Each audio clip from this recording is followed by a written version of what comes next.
Kasing init din ng COVID-19 vaccine ang issue ng RFID dyan po sa NLEX ngayong linggo. Nagkarap na ang NLEX at ang Valenzuela City LGU tungkol sa issue at napagdesisyonan noong Miyerkules na tapusin na ang umiiral na toll holiday sa lungsod. Sasamahan tayo ngayong umaga ni Valenzuela City Mayor Rex Gatchalian para ipaliwanag ang kanilang naging desisyon. Magandang araw po, Mayor. Magandang araw at magandang araw rin sa lahat ng nanonood at nakikinig sa inyong programa. Thank you for having me again. Mayor, ano po ang dahilan kung bakit nilift ninyo conditionally ang suspension order na ipinataw ninyo sa NLEX Corporation dahil po sa issue ng RFID? Ang sagot dyan na sa NLEX, natauhan na sila at pinakinggan nila yung mga obserbasyon natin, pati yung mga hinain natin na solusyon. Ang pinaka-importante doon, yung hinahain namin na solusyon na barriers up kung tawagin. Ibig sabihin, itataas na at patuloy nang nakataas ang mga barrier dito sa Valenzuela City. Mula alas 5 ng umaga hanggang alas 6 ng gabi, nakataas na yon. So, maluwag yung traffic kasi true and true na eh. Hindi tulad ng unang panahon na dahil nakababa yung barrier, hindi nababasa ng sensor yung scanner, yung mga sticker, nagchat-chat yung mga sasakyan at napakatagal bago makatagos. Minsan ilang minuto na nandun ka pa rin. Pero ngayon, pinasa natin yung burden na yon sa NLEX. Obligasyon nila na kung confident naman sila sa mga scanner nila, dapat kahit naka-barriers up, true and true lang yung traffic. So, mula nag-agree tayo hanggang ngayon, napaka-smooth ng traffic sa Valenzuela. Wala talagang bottleneck kahit rush hours. Pero syempre, kaya natin nilagyan ng oras yun, pagdating ng pagsapit ng 10:01 p.m. hanggang 4:59 a.m., naka-barriers down para na rin sa safety. Nakinig tayo sa mga payo ng MMDA, pati na ng NLEX na sa oras na yun kasi kakaunti naman talaga ang bumabiyahe. Puro malalaking truck na yan dahil may truck, wala ng truck ban. Worry natin dahil sa dilim, baka mag-overload yung mga truck at samantalahin yung pagkakataon, rumagasa sa NLEX, mahulog naman, mag-tip over, magka-aksidente pa. So in short, yung solusyon ay yung naging barriers up na concept. Kaya kami lang ang bukod tanging syudad sa Pilipinas na ang aming mga toll plaza naka-barriers up. Sakali mang hindi sila makasunod sa Enero at 30 na deadline, January 30 deadline next year sa system upgrade, ano po ang posibleng aksyon muli ng panglungsod ng NLEX, lungsod ng Valenzuela sa NLEX? Naku, sana wag na nila paabutin doon. Kasi pangalawa yun sa kondisyon natin. Remember, isang bahagi ng issue yung traffic. Kabilang bahagi naman ng issue yung consumer issues, yung nawawalang load, doubling charging, late loading. Pinangako nila na yung system upgrade nila na ngayon ay ginagawa na hanggang next year, hanggang January 30 of next year, matatapos na. Kung sakaling hindi nila natapos yon, doon sa pinirmahan naming kasunduan, kaya conditional, maaaring bumalik na yung suspension nila. Consider themselves suspended kapag hindi na ayos yung system, yung accounts management system, at wala nang tanong-tanong. Kasi doon sa pinirmahan nila, nakasaad yun ng malinaw. Opo. Suspended ka ulit pag hindi mo na solusyonan at natapos yun. Okay, so wala na pong negotiation wala na na kasi kapag mangyayari uli yan. Wala na kasi doon sa pinirmahan nilang conditional lifting pati undertaking sa sarili nilang salaysay, Opo. sinabi nila matatapos at sisiguraduhin nila na matapos at mawala ang complaint. Kung hindi, malaki ang kanilang problema. Opo. Ano pong ginagawa niyo sa NLEX? Signal din po daw yan sa iba pang mga negosyo sa lugar na hindi kayo matatakot magpasara ng mga establishmento. Alam nyo, noon pa man, kung merong abusado na isang kumpanya, maliit ka man o malaki ka, matagal na natin ito ginagawa. Bahagi ito ng due process ng City Hall. Ibibigyan ka ng notice na ayusin kung hindi mo pinansin. Notice to suspend, pag hindi pa rin, revoke.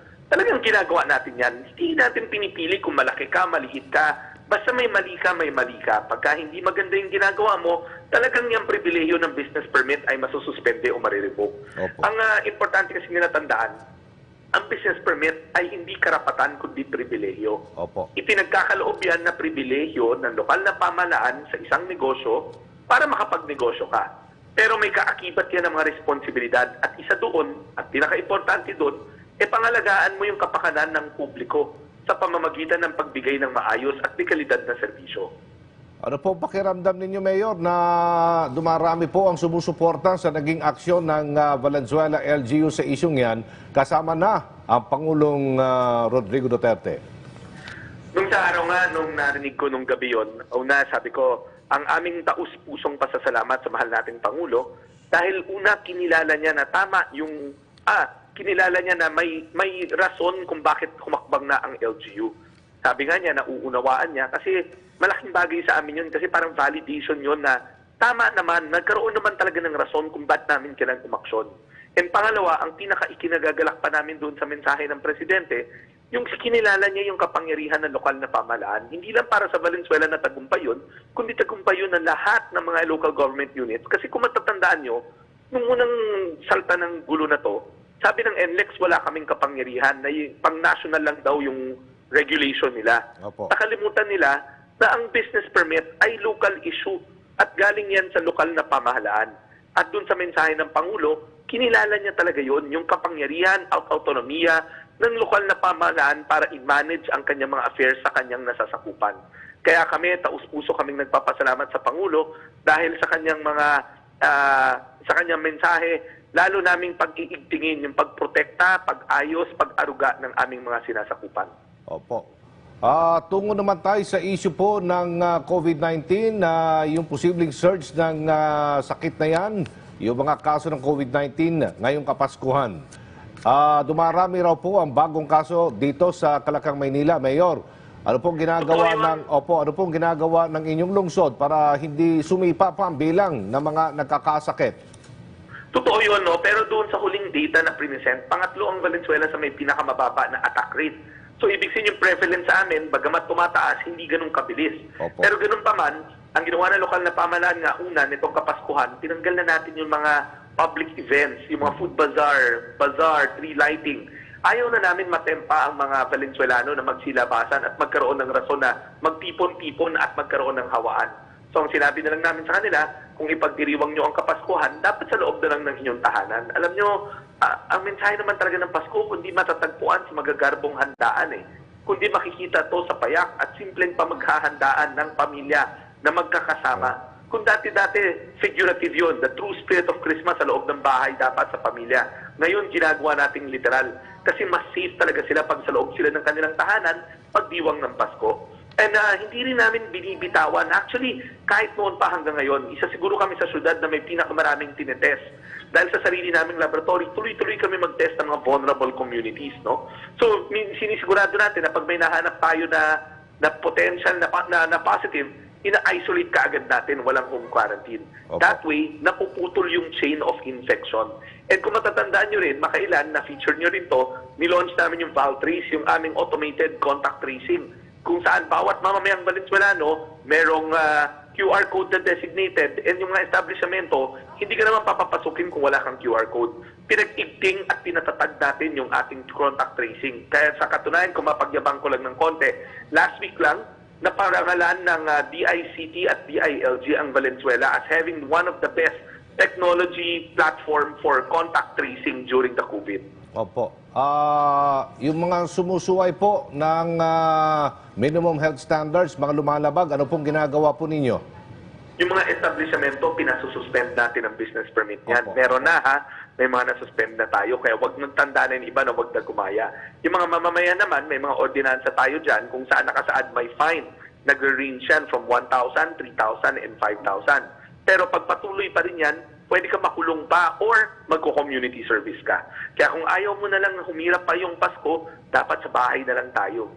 Opo. Mensahe na lang, Mayor, sa inyo pong mga constituents dyan sa Valenzuela ngayon pong Kapaskuhan. Sa mga kapwa ko Valenzuelano, tulad ng nasabi ko na kanina, ang tunay na diwa ng Pasko, hindi naman niya matatagpuan sa mall, hindi niya matatagpuan sa pampublikong lugar, hindi niya matatagpuan sa mga tree lighting or sa magagarbong mga selebrasyon.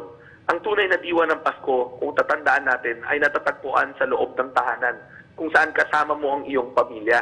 Pag pinagdiwang mo yan sa iyong tahanan, makakasigurado ka na safe ka at magiging stress-free yung iyong Pasko.